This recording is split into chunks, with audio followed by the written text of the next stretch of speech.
Hi, my name is Rabbi Yosef Posen. I teach in the village shul, and because there's no classes right now, I'm saying a little Devar Torah, a thought of the Torah, to share with you during these times. I think we live in times when there's a lot of white, black noise, whatever you want to call it, which disturbs us throughout our lives. Many things going on. We're so busy, so much going on. But sometimes, even though the noise is still there, it changes and we get a different message. I remember 20, 30, maybe 40 years ago now, I had a student who was trying to quit smoking. And all the messages we gave over to that student, it didn't seem to really resound in him, and he couldn't quite quit the habit. So he joined a group, a self-help group, of which was led by a certain priest. And he would go to these meetings, and there would be lots of discussion. And there was also a hotline you could call if you felt really a great impulse to smoke and break and to try and succumb to your habit. And you would call this number up anytime. There's a recorded message 24/7, and find out a message of strength, of chizuk, to try and get you through the cravings you had to smoke. So this particular student of mine, he was trying to get through, but he couldn't quite manage it. And one time he was feeling quite weak, so he called the number. And the priest was on the line, there was a recording, and he said, "No, this is the time of year." It was this time of year, almost springtime. This is the time of the year the Jews were redeemed from their slavery in Egypt.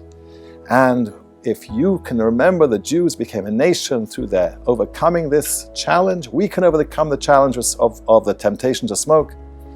And my student said, "My goodness, he's telling me that I have to overcome my challenge because the Jews came out of Egypt. I'm going to be able to resist the challenge."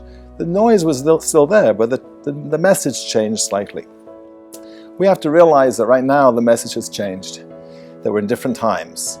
Perhaps the sports world has gone quiet. Perhaps entertainment is no longer quite what it once was. Going out somewhere, going out to eat may not be so popular right now.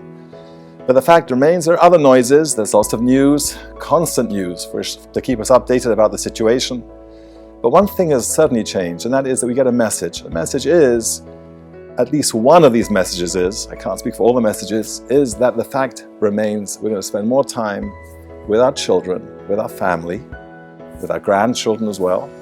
And that's exactly the theme of this time before Pesach. Pesach's coming, and the whole idea of Pesach is to educate, to convey, to instill in the next generation, the next 2 generations, 3 generations if possible, the messages that are important to the Jewish people. The way that we, as Jews, respond to challenges imprints itself upon us and our children and our grandchildren. And that's what happened when we left Egypt. And Moshe Rabbeinu, Moshe, when he gave the message to the Jewish people after the 9th plague, we're about to leave, get ready to leave, the first thing he says is, what's going to happen when your children ask you questions about these times? How will you respond? And we have to ask ourselves that question too. How are we going to respond to the situations we find ourselves in? Will we be hoarders or sharers? Will we be people who associate with other people and try and help them, or just worry about ourselves? These are the questions. We're an eternal people.